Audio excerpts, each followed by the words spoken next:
DEI is dead. Now that it's 8:40, we're going to focus on civility.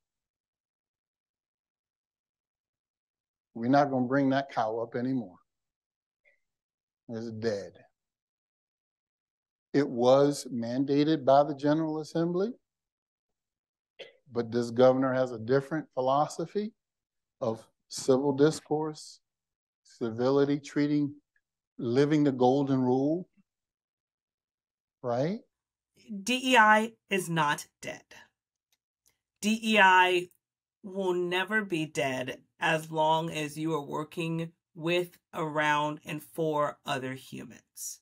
We are always going to have issues of how we interact with each other, how we can actually do right by each other, and how our systems and how the world around us doesn't always treat members of that society fairly.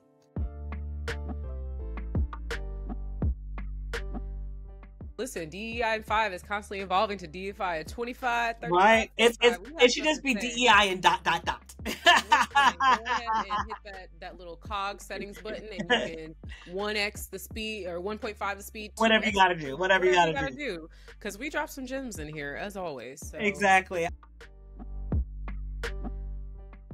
Hey y'all, welcome back to another episode of DEI in 5, the show where we talk about diversity, equity, inclusion related topics in 5 minutes, sometimes more, sometimes less. I am joined today by the professional adult, aka Caren Young, and today we want to address a statement that we just keep hearing folks say across the board, which is DEI is dead. DEI is dead. The most recent, take on this came from a person named Martin Brown, who is the Chief Diversity, Opportunity, and Inclusion Officer in Republican Governor Glenn Youngkin's administration. This is in Virginia.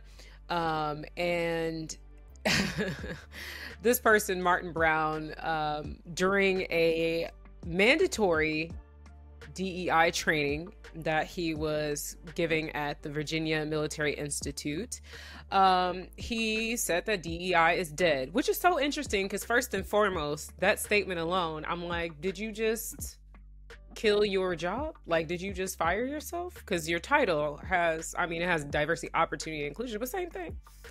And the second thing that I couldn't help but notice was that this is a mandatory training. So, and I just had this conversation yesterday where I was talking about the difference between like giving a presentation versus a training versus a workshop. When we're talking about trainings, especially in a military setting, you are teaching people something and they're assuming you're the expert on it, and they're going to start to perform it and do that, whatever that skill is, that way. So he came in, gave this talk, which whatever, when we talk about facilitation, the facilitation skills were not there.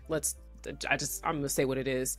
But he said that DEI is dead and that focusing on equity may hinder the pursuit of merit, excellence, and achievement.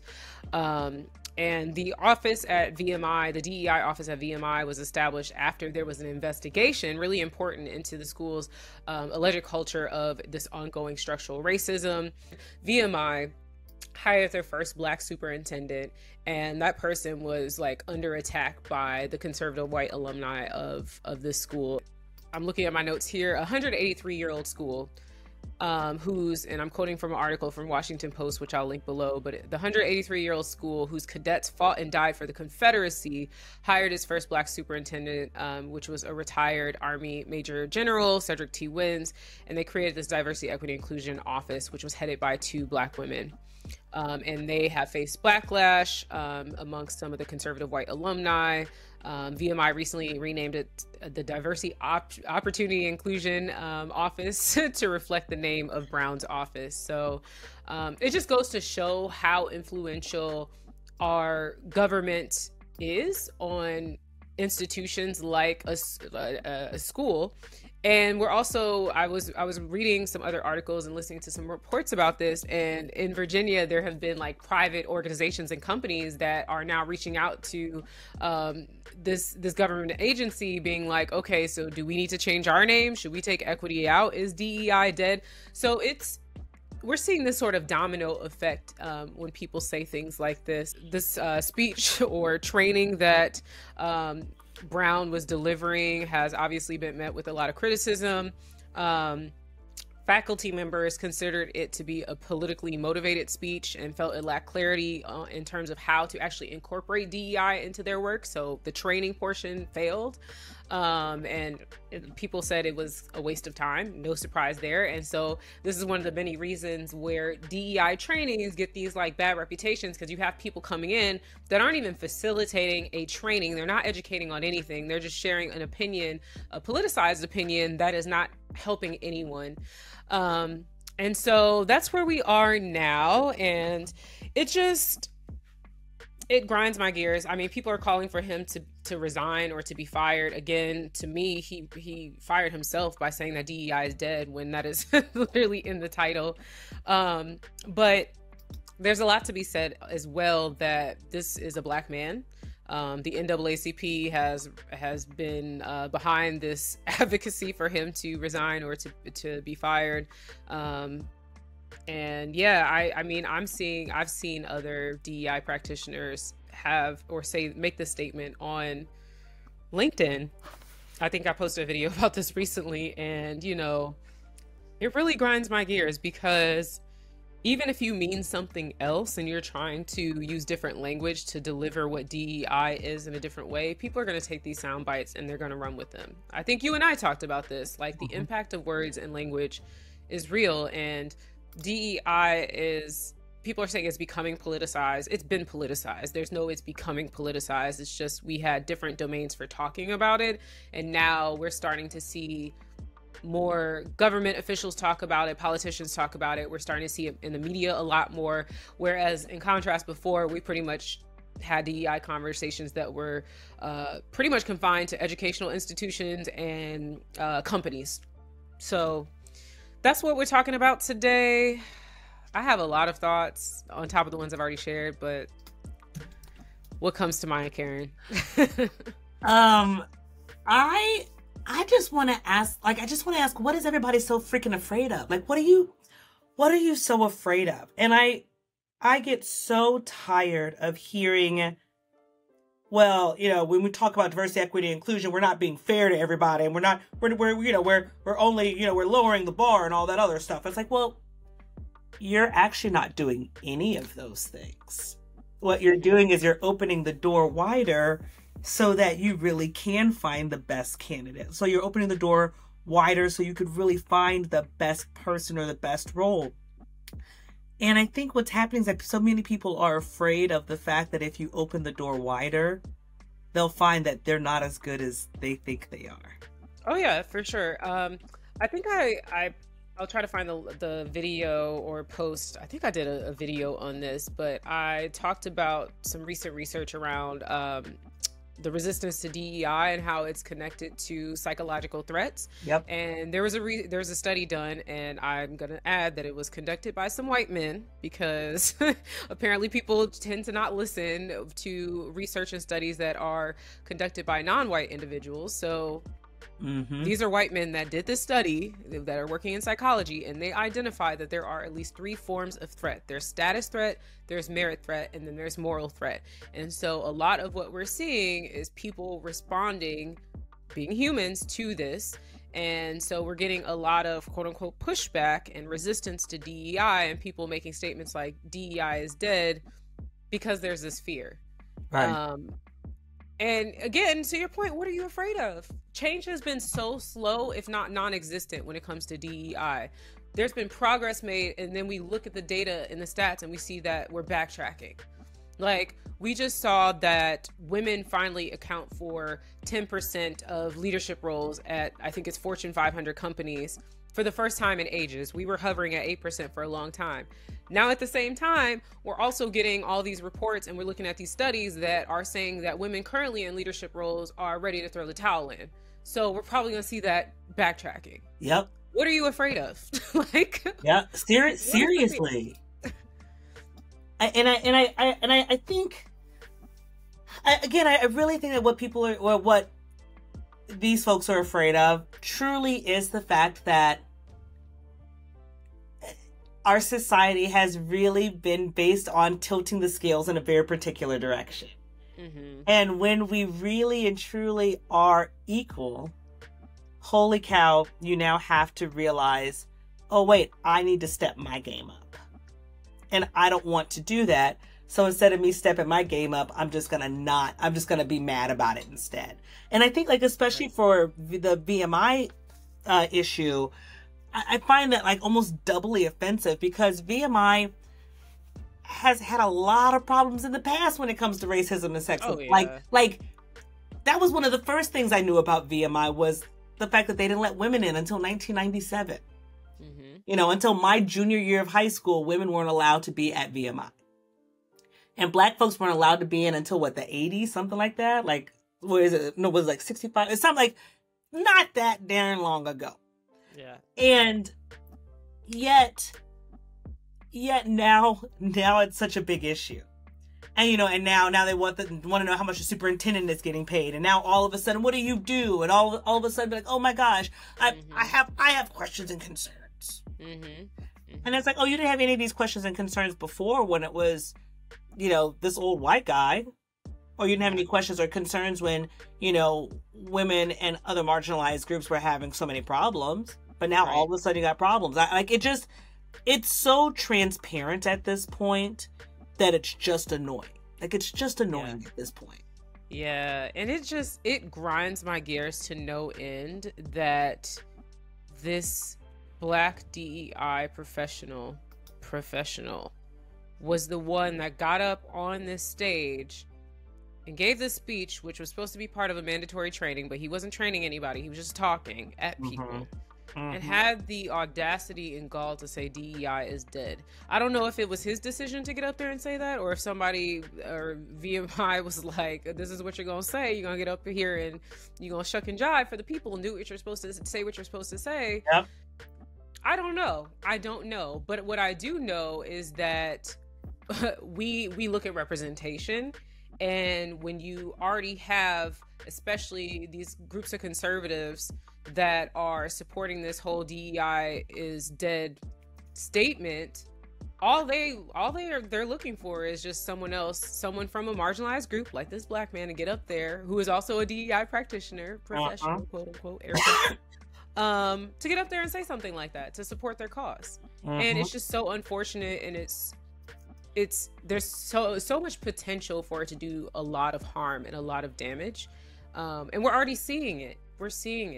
And it's really scary and just unfortunate amidst all of the other chaos that's happening in our world right now, between the inflation, the jobs that are being lost, not just with DEI roles, but across the board. I was just looking, like, Jenny Craig is closing like 500 stores. Like, it's freaking Jenny Craig. Like, they've been around since like eternity. Like, we've got AI taking over jobs. We've got all kinds of stuff happening, political issues between countries feuding, and it's exhausting. Wow. I didn't know that about Jenny Craig. Yeah. Just announced 500 stores, which is rough because a lot of those stores are franchise stores. So we're talking small business owners, and that's just one example. We've got tons of other businesses that are closing, filing for bankruptcy, all sorts of things. So yeah, it's a shit show right now. I also had a long week, so I'm on one right now, y'all. I'm not gonna lie. Like, I am like on a soapbox today, because I'm like, are y'all not tired? Are y'all not tired? Can we just take a break? Can everybody just hit the pause button for for a second? Like, for un momento, please. Just for a moment. It's please. A lot. But yeah, I want to just read this HBR article, because I know I'm gonna link it below, and very few people are gonna actually look at it. But the psychological threat part, I just want to highlight the merit portion of it, because I think it articulates it in a way that I could, but I'm not about to reinvent the wheel. So here we go. They said some group members may also fear that DEI initiatives imply that their achievements are not the result of their skills and qualities, but rather their group membership. We call this, quote unquote, merit threat, in which advantaged group members feel that recognizing the existence of bias, discrimination, and inequality, quote unquote, explains away their own successes. Merit threat is especially common among majority group members who are strongly committed to value systems that prize hard work and individual merit. It's also common when a DEI initiative has strong implications for decisions that are usually seen as recognitions of merit, such as promotion. Yep. I don't really need to say more. Oh, that's so spot on. It's so spot on. It just spot on. I just, it's frustrating. It's really frustrating, especially when you belong to a marginalized identity or the intersection of marginalized identities. And it's one thing I hear people say it all the time, especially people from majority group, where they're like referencing like, Black women have to work twice as hard and this is a status. It's different to like read those stats and that data, and it's another thing to actually live it. Yep. It is. You have no idea. Like, you're constantly on edge. It's not about, for me at least, I'm speaking from my perspective, it's not about imposter syndrome for me. It's the fact that I know that I have to bust my ass harder to get even halfway to where someone else is that's doing the same thing that I'm doing or trying to accomplish the same things. And I see it every day, even working in DEI. I see it day in and out. And so it's just so frustrating that people are like, oh, well, you were probably promoted because of your, you're Black. No, no. Have I been used as a pawn before? Yes, absolutely. I was hired because they needed a Black woman in DEI, but guess what? I was hired in a DEI. I wasn't hired as an engineer or anything significant that would give me the like power and privilege that other people had. I was just there to make it look good. Yeah. Who wants that? Exactly. It's like, yeah, like do you really think that I want nothing more than to be the person who they threw in the front of all the photos? And some people do. Right? I mean, maybe this person that had Mr. Brown, who had the statement about DEI being dead, maybe that's what he's there for. But when we look at the majority of people being hired, and we're talking about, people talk about DEI hiring and diversity hiring, which I'm so sick of hearing at this point. But when we think about that, I can't tell you how many hiring teams I'm constantly pushing back on because they're setting the bar so unbelievably high that there's like one, maybe two candidates across the globe that actually fit that description. And you best bet they're not from a marginalized group. No, and the thing is, and I guess, and this call kind of connects back to the whole DEI is dead, is I think that that's also another way of killing DEI, is that you just slow walk it. Like you make it so that this job is only available for this unicorn of a human. And when you can't find it, then it becomes a self-fulfilling prophecy. And it's like, oh, well, it obviously didn't work. We obviously could not find a marginalized person who fits this category. It's like you're looking for a unicorn. You don't have that same level that you're looking for Trevor, Chris, and Mike. So why is it that you're looking for this person who is an apparition, a ghost? Right. I mean, we have so many studies that show that we apply so much more scrutiny to marginalized folks, especially Black people. Yes. There's the Thomas Mayer study or case that, and if y'all aren't familiar with this, you can do a quick Google search, ask ChatGPT to explain it to you. But basically, there was this study that was conducted, and there have been tons of versions of this done, where they created this memo. They created two memos that were supposed to be written by two law associates. I think they were supposed to be like entry level, like junior law associates or mid-level or something like that. But both of the memos introduced the associate, Thomas Meyer, and basically gave a rundown of their experience, who they are. The only difference between the two memos is that one indicated that Thomas Meyer was white and the other one indicated that Thomas Meyer was Black. And they sent these two memos out across the U.S. to various law firms. These people had no idea what was going on. They sent these memos out and asked people to pretty much like assess their work. And the way that they scrutinized and judged and criticized Black Thomas Meyer way more than the white version of Thomas Meyer. You can't deny it. You cannot deny the data. It is there. And they were even, the study shows that they even criticized like grammatical errors or something in the memo. Wow. Which was not even asked for. They did that to the Black Thomas Meyer, but not the white one. So we have studies like this, because people are always like, where's the data to prove it? Where's the data? There's plenty of studies. Whether or not it's easy to find is a different thing. And maybe this is what we need to start using DEI in the box for, is like helping y'all find this data, because there are so many people deep in the weeds in research and academia. But there's a disconnect between that and us putting this into practice that needs to be bridged so desperately. But as someone who loves research and studies, even though I'm not trying to be out here doing them, right, I read them all the time. And so things like this show us that this is very real. Like when we're talking about systemic racism, it is very real. And what is even more telling about that study is that the people that were judging those two memos were from all backgrounds. So even Black people were criticizing Black Thomas Meyer more harshly than the other. Like, you can't make this shit up. You can't make it up. Let me get off my soapbox. I am really animated this week. I had a rough week. Oh no. This is great. I think what I struggle with is like, and maybe this is just the pessimist in me, is that even if we take all of this and even if we make it easy for people to find the research, folks just continue to put blinders on and go, oh, where's the research? For the research is right there. Like, how many things do we already have that the research is literally right there, available for you, right in your face? And people are still like, oh no, I cannot see the research. I do not know what is happening. It must not be true. I'm weak. It goes back to psychological threat, right? So it's like, even though I know that's true, it's not me. I'm not doing that. Me? No, right? And you have to check yourself. Like, you really have to check yourself. We all have biases, whether or not we want to admit them or not. Like, and I think that a lot of times if someone is told they are racist or sexist or whatever ist, you shut down, right? And so getting past that, I think, is important, and we're gonna keep walking in circles if we're not able to get past that, honestly. You know, I can look at myself and determine if I have some bias, and that's just that.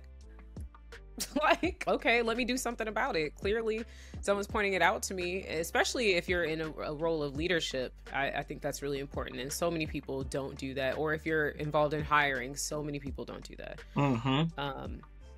So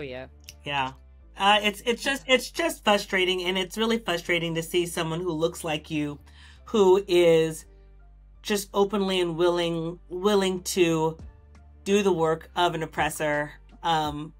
They're never gonna pick you, honey. They're never gonna pick you. To do all of that work for what? You know, and it also is just frustrating to see a member of a marginalized group pull up the ladder behind him. You know, he was the beneficiary of a lot of these things, and then to pull up the ladder behind him and to say DEI is dead. It's just frustrating. He said something else. I watched clips from the speech, and he was saying we need to stop focusing on equity and focus on civility.